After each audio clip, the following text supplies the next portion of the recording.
네, 오늘부터 한미 연합훈련을 시작하고요.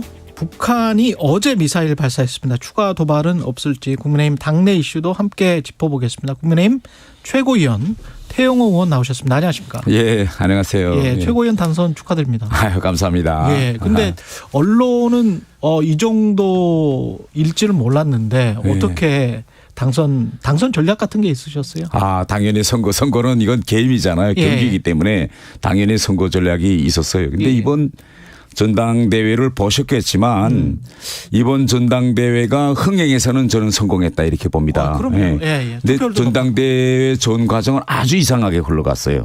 우리가 여당이잖아요. 예. 여당임에도 불구하고 이 전당대회가 윤석열 대통령을 중심에 놓고 친윤 비윤으로 갈라져 가지고 그랬죠. 이런 구도로 이제 선거가 흘러갔고 이게 여당 전당대 측은 아주 대단히 비정상적인 이런 선거 경쟁 구도입니다. 근데 저 같은 경우에는 윤석열 대통령의 성공을 바라기 때문에 저는 당연히 친윤 쪽으로 이제 분류되어 있는데 8명의 이제 후보가 나왔는데 친윤 쪽으로 분류된 후보는 6명입니다.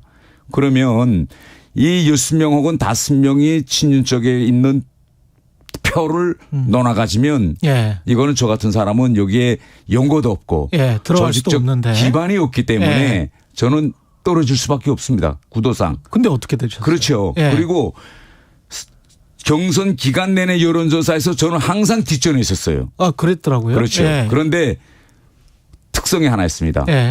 한 사람당 2표예요. 2표죠.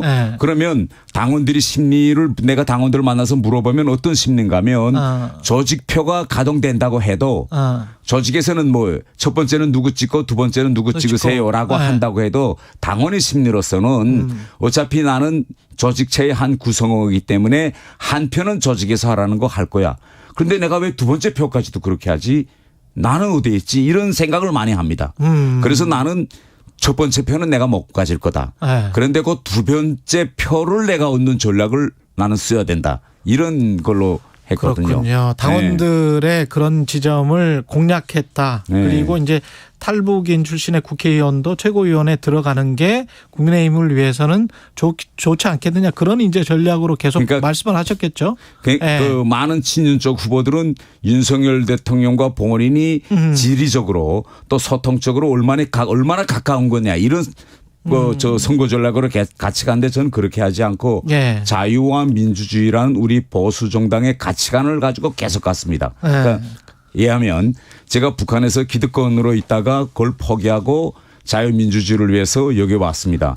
남은 일생도 우리 보수 정당의 가치관인 자유민주주의를 위해서 계속 저는 쌓을 겁니다. 이런 가치관을 이제 계속 하고 이미지도 이제 그렇게 계속 만들어 갔죠. 근데 자유민주주의 말씀하셨습니다만 제주 4.3 같은 경우는 아직도 그런 생각을 가지고 계세요? 그러니까 이게 제주 4.3 사건에 대해서 내가 좀 안타깝게 생각하는 건 어떤 건가 하면 내가 이 제주 4.3 사건에 대해서 이야기할 때 내가 제주 4.3 사건에서 무고하게 희생된 그 대부분 그 피해자들 희생자분들을 뭐 비하하거나 뭐 조롱하거나 그래서 만든 논란거리가 아니고 나는 그분들 앞에서 용서를 빌면서 나온 논란거리예요. 무릎을 꿇고. 그리고 다른 하나는 저는 이렇게 생각합니다. 지금도 우리가 미래를 위해서 화해와 치유를 위해서 국가가 그때 당시 진짜 과도하게 국가폭력을 써서 정말 애매하고 억울한 사람들이 정말 많이 희생됐거든요. 그에 대해서 우리가 치유하고 보듬고 지어 국가 배상을 해야 된다. 보상을 해야 된다. 저는 이건 전적으로 동의하고 그거 앞장설 겁니다. 제가 말한 거는 뭐냐면 그 사건에 발발된 동기에 대해서 제가 얘기한 거지 이후에 그분들에 대해서 국가가 해야 할 의무와 책임 이거는 저는 전적으로 지금 우리 정부가 하고 있고 이전 정부들의 생각을 전적으로 동의합니다. 근데 이걸 구분이 잘 안 됐더라고요. 그때 뉘앙스하고는 이제 많이 좀 달라주신 것 같고요. 지금 인사와 관련해서는 사무총장 이철규 의원을 비롯해서 거의 정해진 겁니까?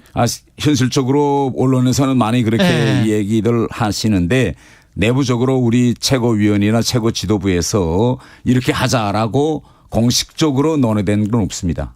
예. 아직 논의는 예. 이거 원래 누가 정하는 건가요? 원래 당 대표와 예. 그다음에 이제 위원들 간의 최고위원들. 이제 최고위원들 간의 협의해서 정하는데 아마 예. 당 대표께서 이렇게 말씀하셨어요. 주말 동안에 예.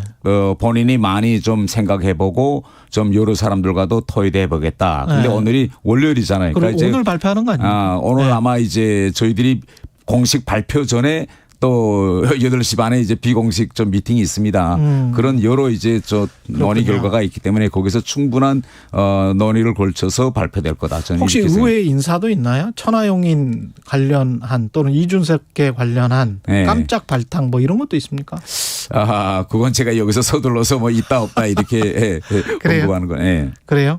근데 일부 최고위원들은 네. 조수진 장해찬 위원 같은 경우는 이준석계 관련해서 함께 갈 수 없다 이런 입장인 것 같은데 위원님은 어떻게 생각하세요? 저는 뭐 우리 단도입적으로 함께 갈 수 없다. 이렇게 미리 선을 그어놓고 이제부터 가는 건 아니다. 저는 이렇게 생각합니다. 이번에 우리가 전당대회 결과를 보면 김기현 후보가 이제 52.98 거의 53% 지지표를 얻었습니다. 예. 그러면 우리가 현실적으로 들여다보면 40%는 지지하지 않았다는 거 아닙니까? 예. 안철수나 천하용인 쪽에 그렇죠. 이준석 쪽에 있다는 겁니다. 그러면 우리가 현실 정치에서 보면 이번 전당대회에서 구성된 새 지도부의 사명은 뭐냐. 내년 총선입니다. 내년 총선을 우리가 압승하는 건데 압승하려면 어차피 우리는 윤석열 대통령의 얼굴을 가지고 치러야 됩니다. 그런데 이 전당대회 끝난 이후에도 계속 비윤 친윤으로 갈라져 싸운다면 우리는 총선에서 이길 수가 없어요. 네. 그렇기 때문에 제가 바라는 거는 어차피 전당대회는 전당대회고 이제 끝났으니까 결과에 다 승복하고 이제는 내년 총선을 위해서 같이 일체가 돼서 가자. 제가 주장하는 건 이겁니다. 그럼에도 불구하고 여전히 비윤으로 갈라져 가지고 전당대회 때처럼 계속 뭐 친윤 퇴출 운동이라든가 뭐 이런 걸 한다면 당이 분열될 모습으로 총선까지 가면 우리 지는 거예요. 총선. 그렇기 때문에 저는 이준석 대표 쪽이나 안철수 거기서 총선을 이겨야 한다는 그런 절박함이 있다면 결국은 다 같이 일체 당정 또 당의 하나의 모습으로 가는 것이 옳다. 저는 이렇게 생각합니다. 하는 걸 보고 뭐 결정될 것이다 이런 말씀이신 것 같고요.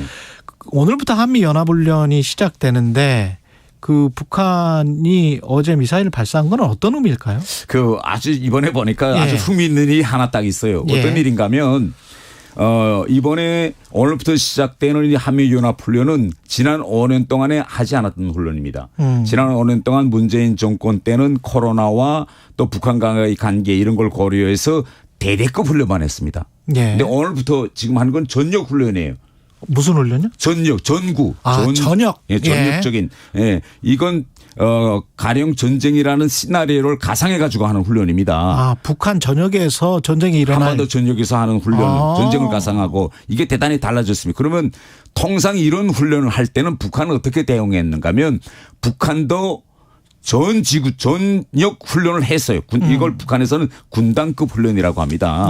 군단들이 다 전연지대에서 하는 훈련인데 어제 김정은이가 뭐라고 했는가 하면 이런 말을 했어요. 자, 우리가 오늘부터 프리덤 실드 훈련을 하는데 북한은 오히려 자기 군대들 보고 야 우리도 맞대응 훈련하자 이게 아니라 오늘부터 다 농촌에 나가. 농사질러 나가는 거예요. 그래요? 어제 전원회의 결정이 그겁니다. 다 총 들고 농사해. 그게 어떤 의미인가요? 대외적으로는 그러면 훈련한다고 말하고 그 안에서는 농사한다고요?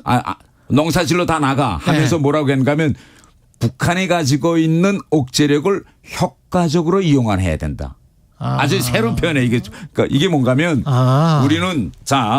우리는 이제 야외 기동 훈련, 탱크, 비행기 뭐 여러 가지 하죠. 그러니까 전쟁이 진짜 일어난 걸 가상해서 훈련하는데 북한은 지역 이 보병이라든가 이런 기동 훈련에 나가야 될 사람들은 다 농촌에 보내고 농사하고. 자기네 가지고 있는 핵 전술 미사일이라든가 전략 미사일 이런 걸 한 방씩 땅땅 쏘는 대응을 하겠다. 어제 이렇게 발표하고 바로 이제 잠수함 오늘 아침에 미사일 이제 쏜 거로 가는데 그러니까 뭔가 하면 북한은 이런 겁니다.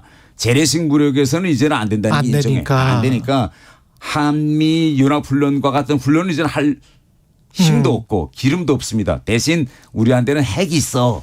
이걸 지금 이번에 보여주려는 것 같습니다. 과시용만 계속하고 안에서는 경제가 아무래도 힘든가 보죠. 식량이 너무 힘들기 때문에 예. 어제 당 전원에서 이야기한 거 보면 일반 영양을 가지고서는 농사짓기 힘들기 때문에 군인들도 예. 이제는 부대에서 다 떠나서 이제는 농촌으로 나가서 농사를 지어라 예. 하고 김정은이가 어제 결정을 내린 겁니다. 그 윤석열 정부가 한미일 동맹을 굉장히 강조를 하고 있는데 이렇게 가는 거는 뭐 중요하긴 하겠습니다만은 반대쪽에 지금 북중러가 있지 않습니까? 예. 특히 이제 중국이 걱정인데 중국이 어떻게 나올까요? 어떻게 보세요, 의원님은? 그 지금 동북아 안보 구조가 대단히 그 위험한 방향으로 흐르고 있습니다. 우크라이나 전쟁을 그렇죠. 계기로. 예. 가장 중요한 거는 중국이 지난 20차 전당대회를 계기로 뭘 결정했느냐. 공식적으로 당헌에 대만을 무력으로라도 통일하겠다는 걸 당헌에 박아였습니다. 이렇게 되면 우리는 뭘 예상해야 되는가 하면 동북아에서 타이완에서 전쟁이 만약에 뭐 일어난다면 한반도에서는 어떤 일이 벌어질까 이걸 우리가 가상해야 되고 그러면 그 가상에 네. 동시전쟁의 시나리오도 있는 겁니다. 동시전쟁의 시나리오도 당연히 있죠. 그러면 이런 경우 그렇습니까? 타이완에서 일어났을 때 김정은이가 치고 안 내려온다 이런 담보가 없습니다.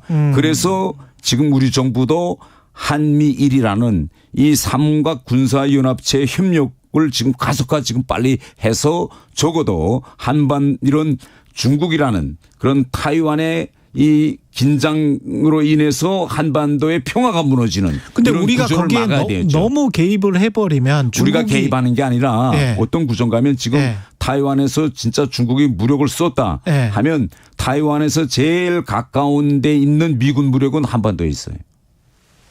비행장도 제일 가까운 데 있고 그래서 미국이 계속 전략적 유연성을 이야기하거든요. 예. 그렇기 때문에 우리도 그렇다 해서 우리가 미국 보고 절대 한반도에 있는 미군은 안 됩니다. 이렇게 우리가 아무리 강박해도 미국이 이걸 받아들이지 않을 겁니다.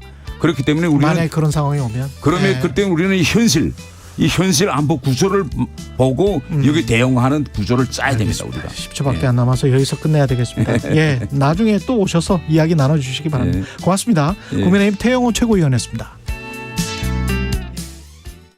회사의 가장 중요한 게 함께 일할 사람인데 든든한 인재도 구하고